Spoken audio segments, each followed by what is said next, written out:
she crosses her legs. He might do exactly the same, subconsciously. They're forming a bond. They're saying, if you like, I do as you do because I'm paying attention to you, and of course I wish to impress you. For example, you can often tell a person's affections simply from the direction of his or her knees. In a social situation, the knees may be seen as a subconscious sexual compass, swinging around and pointing towards the object of desire. We're talking here about the subtle movements of body language, are we? Well, subtle, yes, and not always so subtle. One need only think of, if you remember Elvis Presley in the 50s with his obviously pseudo-sexual hip thrusts, these overtly sexual messages that he was sending, bit radical. His hip gyrations, said things with body language that simply would not be allowed in his songs. They were more explicit, for example, focusing on his pelvic region. Williams talks about. Well, she went into labour at about 3 o'clock, so about 9 o'clock in the morning, sorry, and we curled up on the bed together, and water broke, and we had a bit of a rest in time, but she did get a bit uncomfortable as time went on, and at about 3 o'clock heavy labour started, and she climbed into her box, and at about 4:30 I'd say this is really boring. began to come. And, Hey Juliet, you want to put on that new tape of mine? Oh, I'd love to. Oh, the tape deck's been repaired. Heads must be gone. Videotape, dummy. There was 3 kittens there, and she was very tired by that stage, but she...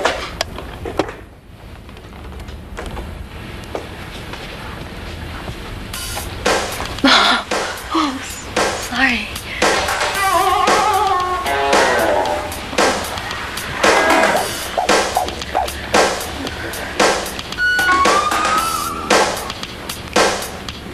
How are your new glasses? Walking down Brunswick Street to get a cappuccino. I looked like Frankenstein, but I felt like... What do you think of the new song? The sun was shining, life was good. I felt pretty high.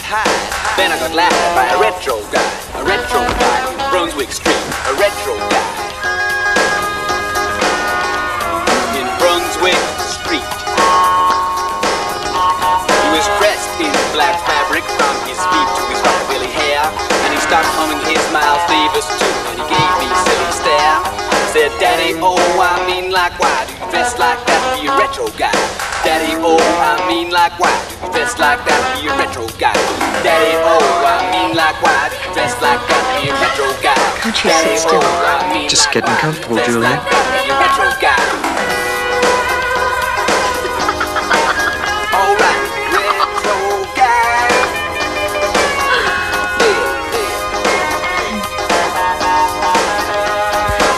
Excuse me, darling. Sorry, Doug. What are you doing? My arm around you, darling. Stop bumping. I like my arm around you. Please take your arm away, it's uncomfortable. He had nose rings and those things from the last laugh.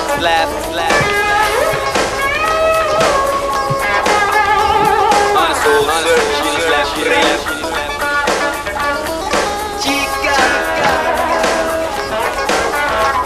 Then an earthquake. Heartbreak. Sorry, mate.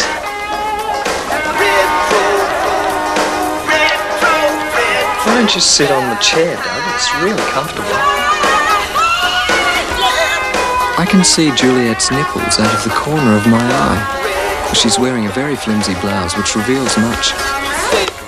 You can see the swell of her breasts without looking hard. You can see her nipples pressing firmly against the soft fabric. It's easy to see her proud nipples. Well, I've put enough heaters on. According to her magazines, Juliet's nipples should only be prominent if she's cold or if she's sexually aroused. No, it's not cold.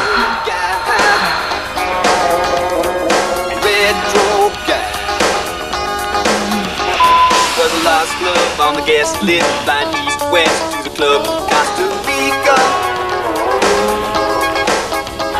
He had nose rings and those things from the last laugh attached to his beaker.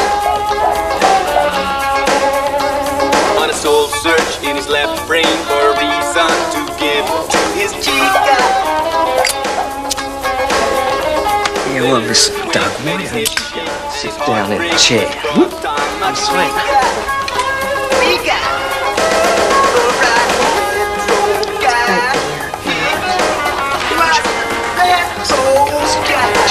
Fuck off, your breath smells.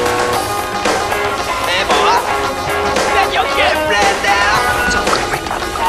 I like it like that. I like it like that. I like it like that. Let your girlfriend look good. I like her. Why don't you go to bed if you're tired? Hey, senora. Who's tired? I always yawn when I'm enjoying myself. Relaxation response. So you're not tired? Just beginning to live. Well, don't act tired.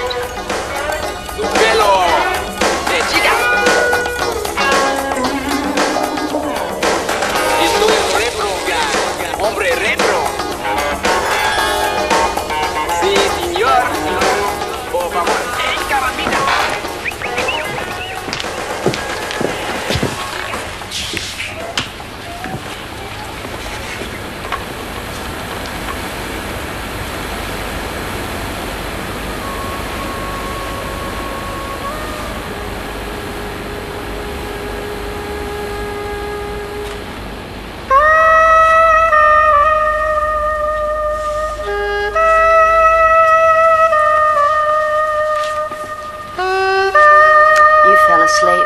Your usual fun self tonight? Your lips are smudged, darling. Oh, thanks for the beauty.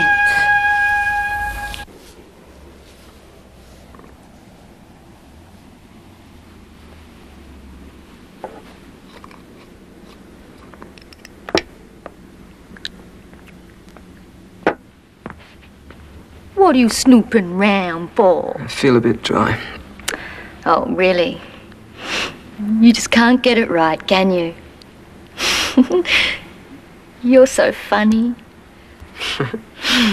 Honky, you make me feel like a donkey. Oh, yeah? God, all you can think about is sex. Oh, it's merely one of many things I think about, like anybody normal. Oh, Mr. Normal. Just your average pervert? Juliet, really? Oh, don't really me. Look, I'm sorry if you misread me. I was just being affectionate. You know, Laura thinks I should ask you to leave. Because you're so boring. But it's my place. That's exactly what I mean. What a predictable response. A ghost who walks. Frankly, I'm concerned for Juliet. Hour upon hour, she sits and stares in a vacant way out of the window here at Love Headquarters. Well, the window has a simple brick wall view, and when I walk to the window and peer out to see what Juliet sees, well, there's nothing. Nothing but bricks. Interesting view, I note to Juliet.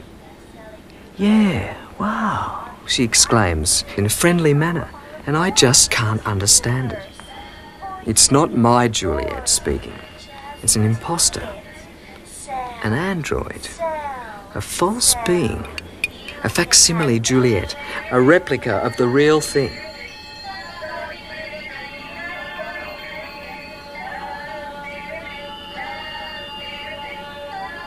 She turns to smile at me.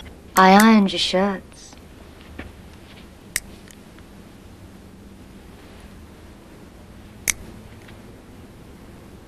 It's a beautiful day outside. You feel like a walk.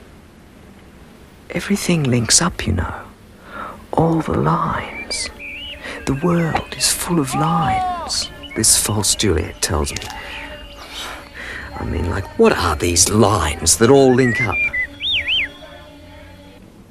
And what's more, I haven't seen her peek in the mirror all day.